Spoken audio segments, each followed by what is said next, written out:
অসংখ্য পাঠক পাঠিকার মনে একটাই প্রশ্ন, আপনার কবর আছে কিনা?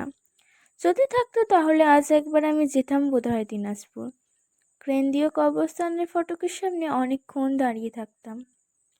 এক অজ্ঞাত যুবতীকে কবরস্থানের ফটকের সামনে অনেকক্ষণ দাঁড়িয়ে থাকতে দেখে হয়তো খাদিম সাহেব এসে জিজ্ঞেস করতেন, ভিতরে কি আছে? আমি জবাব না দিতে পেরে একটু হাসতাম। আপনি থাকলে আর বেঁচে থাকলে আমার সাথে দেখা করেছে আমার কি কাজ, সেটা এখনো ঠিক করতে পারিনি। আপনার আমার বয়সের অনেক তফাৎ, 1.5 যুগেরও বেশি বয়সের তফাৎ নিয়ে এক যুবতী আপনার সামনে দাঁড়ালে আপনার প্রতিক্রিয়া কেমন হতো ধারণা করতে পারছি না আপাতত। আমি ওই চিঠি লিখতে বসেছি। 17 জুলাই 2026। আজ আন্তর্জাতিক ন্যায় বিচার দিবস, কিন্তু এই দিন আমি একটা বড় অন্যায় করছি বোধহয়।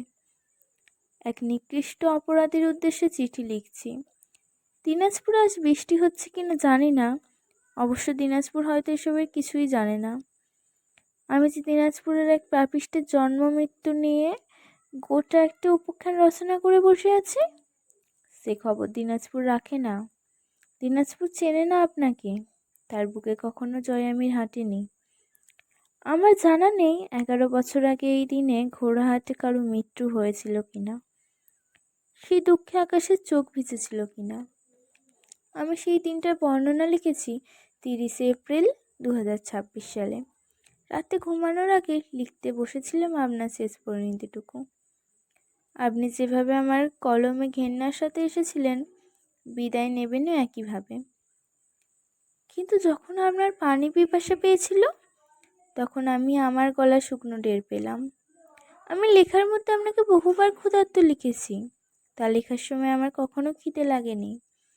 কিন্তু শেষবার আপনার পিপাসায় আমার পিপাসা পেয়েছিল, বারবার ঢুকিলেও গলা ভিজল না, ভিজল চোখ। কেন যে এমন হচ্ছিল তা আমি জানি না। আমি অবাক হয়ে কিছুক্ষণ লেখা বন্ধ করে বসে থাকলাম। এরপর একটু পানি খেয়ে পুরোটা লিখে উঠলাম। আপনার দেহটা মাটিতে পড়ার পর আর কিছু মনে হলো না।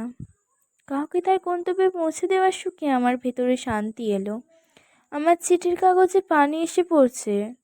আপনার রক্তে ভেজা দেহের মতো হয়তো সেও পানিতে ভিজতে চাচ্ছে, তবে কিছুটা আলাদাভাবে। চিঠিটা ভিজছে আমার চোখের পানিতে, আর আপনার রক্তাক্ত দেহ ভিজেছে আকাশের পানিতে। আপনার বুক ফুঁড়ে বুলেট চলার সময় আমি আর চিঠিতে হাত দিলাম না। এই চিঠি আমি কেন লিখছি তার কোনো কারণ আমার জানা নেই। এটা চিঠি কিনা সেটাও ঠিকমতো বুঝতে পারছি না, তবু লিখতে শুরু করেছিলাম বলে শেষ করতে বসেছি। এই চিঠি লেখার আফসোসে আমার হাত জমে আসছে। মানুষ তার প্রিয় মানুষকে জন্মদিনে বা কোন শুভ ঘটনাকে কেন্দ্র করে চিঠি লেখে, আর আমাকে দেখুন যে তার প্রিয় মানুষের মৃত্যুবার্ষিকীর চিঠি লিখছে। এটা নিয়ে আমার আফসোস হচ্ছে। তারিখ মতে 11 বছর আগে এই তারিখে মৃত্যুমুখে চলে যাওয়া একজন অপ্রাপকের কাছে চিঠি লেখার অঢেল আফসোসের সাথে কলম থামাচ্ছি। এই পর্যায়ে হাতে লেখা খুব বৃষ্টি হচ্ছে, হাত চলছে না আর। ঘুমাবো এখন একটু। দুনিয়ার ইতিহাসের সবচেয়ে জঘন্য চিঠিটা আপনার জন্য জয়ামির।